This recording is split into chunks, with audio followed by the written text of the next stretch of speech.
સ્વાગત છે રેખાના રસોડે। તો આજની રેસીપી છે દાલ મખની। તો આપણે દાલ મખનીની રેસીપી ચાલુ કરીએ।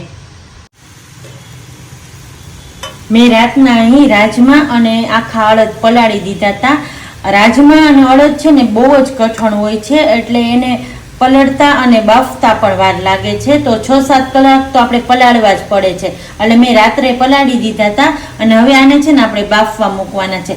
આ પાણી પલાળેલું છે ને હું કાઢી નાખું છું અને નવા પાણી સાથે હું આને બાફવા મૂકીશ। જો રાતનું જે પાણી હતું પલાળવાનું એ બધું મેં કાઢી લીધું છે અને આને એકવાર સરસ વોશ પણ કરી લીધા છે।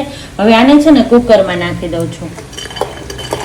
મેં નાની એક વાટકી છે ને અડદ લીધા છે અને એનાથી ઓછા, એટલે અડધી વાટકીથી પણ ઓછા રાજમા લીધા છે। આમાં વધારે સીટી વગાડવાની છે, એટલે પણ પાણી પણ જાજુ જોઈશે।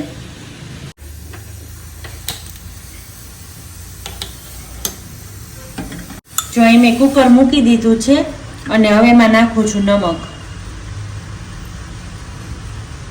રાજમા અને અડદને છે ને બફાતા વાર લાગશે, એટલે આપણે ઓછામાં ઓછી 7 સીટી તો મારવાની જ છે।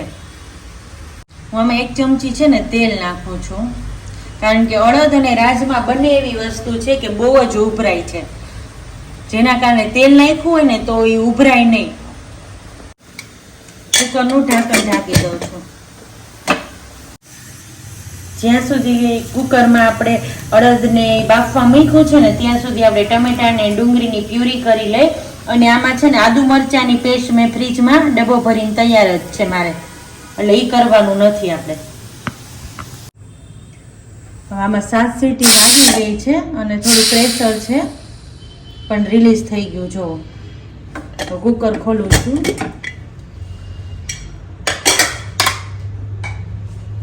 ચેક કરી લઈએ રાજમા અને અડદ ચડી ગયા છે।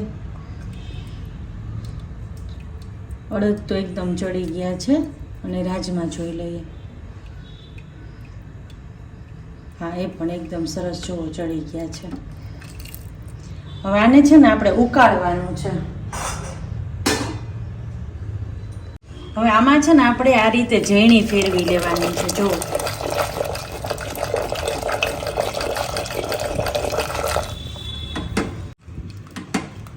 અડદ અને રાજમાને છે ને થોડા ઘણા આપણે ક્રશ કરી લેવાના છે, પણ મિક્સી કે એની જરૂર નથી। આ રીતે કરશું ને તોય બી થઈ જશે। હવે આમાં છે ને હું થોડું બટર નાખું છું, આટલું જો અડધી ચમચી જેટલું। અને હવે આને છે ને 15 થી 17 મિનિટ સુધી ઉકાળવાનું છે। આપણે ઉકાળશું એટલે ઘટ થઈ જશે ને પાણી ઓછું થઈ જશે, એટલે મેં અહીંયા જો ગરમ પાણી કરી લીધું છે, એ પણ થોડું નાખું છું।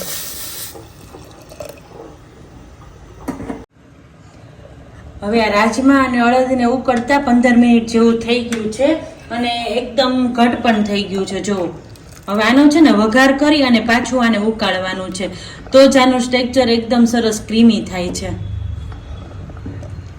હવે આપણે છે ને દાલ મખનીનો વઘાર કરવો છે, તો એમાં પહેલાં તો જોઈશે બટર, અને જે આપણે ટમેટા ડુંગળીની પ્યોરી કરી હતી એ, આદુ મરચાંની પેસ્ટ, આ જે સૂકા ખડા મસાલા હોય એ, અને આ કસૂરી મેથી, સ્વાદ પ્રમાણે મીઠું અને બેઝિક મસાલા, અને આ છે ને અમૂલનું ફ્રેશ ક્રીમ છે જે બજારમાં ઇઝી મળી રહે છે આપણને। હવે આપણે ગેસ ચાલુ કરી લીધો છે અને થોડું એવું તેલ નાખવાનું છે, કારણ કે બટર સીધું નાખશું ને તો બટર બળી જાય છે, એટલે 1 ચમચી જેટલું મેં તેલ નાખ્યું છે। હવે સાથે બટર નાખી દઉં છું। આ ચમચી ભરીને બટર લીધું છે। જો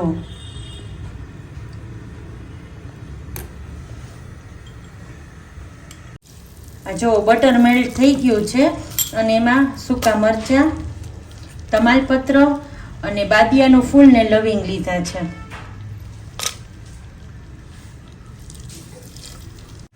હવે આમાં છે ને પહેલા ટમેટા અને ડુંગળીની પ્યુરી,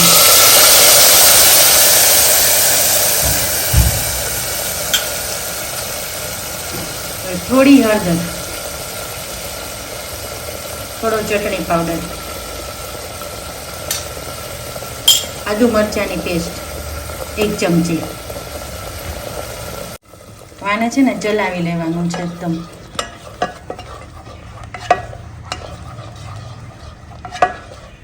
હવે આ ગ્રેવીને છે ને થોડી વાર પાકવા દેવાની છે. હવે છે ને ગ્રેવી એકદમ સરસ પાકી ગઈ છે ને એમાંય બબલ્સ આવી ગયા છે.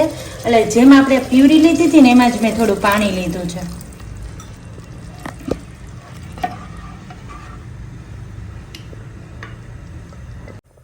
હવે જે આપણે ઉકાળ્યા છે ને અડદને રાજમા એ આમાં નાખી દેવાના છે. હવે આને પાછું છે ને 15 મિનિટ ઉકાળવાનું છે. દાલ મખનીને જેમ ઉકાળીએ ને એમ સરસ બને છે. એટલે આને પાછું આપણે 15 મિનિટ ઉકાળશું. હવે આપણે બાફવામાં તો મીઠું નાખ્યું હતું, પણ આપણે જે ટમેટો ને ડુંગળી નાખી છે ને એના ભાગનું મીઠું નથી નાખ્યું, એટલે હું આમાં મીઠું એડ કરું છું. અત્યારે ઉકળે છે ને ત્યારે એકદમ સ્લો ફ્લેમ કરી નાખું છું. આ સ્લો ફ્લેમ પર ઉકાળવાનું છે.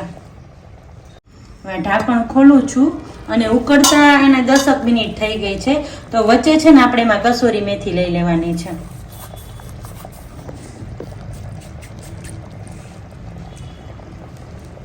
અને વચ્ચે હું આટલું બટર પણ નાખું છું ક્રીમી બનાવવા માટે. એકદમ 1 ચમચી બટર નાખ્યું.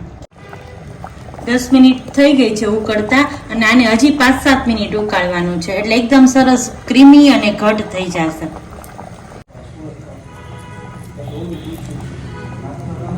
દાલ મખની અને જીરા રાઈસ હોય ને તો સાથે આવડું આ લચ્છા ઓનિયનનું સલાડ બહુ સરસ લાગે છે.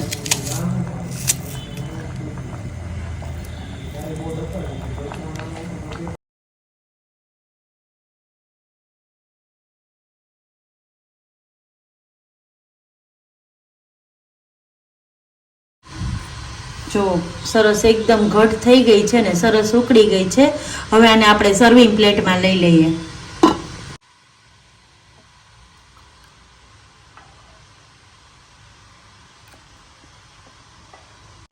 જો આપણે સર્વિંગ બાઉલમાં લઈ લીધું છે અને આપણે ઉપરથી આ રીતે ક્રીમ નાખી દેવાનું છે.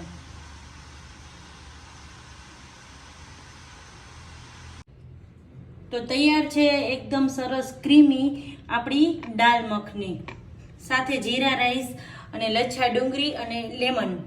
ફ્રેન્ડ્સ, તમને મારી આજની રેસીપી ગમી હોય તો મારી ચેનલને લાઈક કરજો, શેર કરજો અને સબસ્ક્રાઈબ કરજો.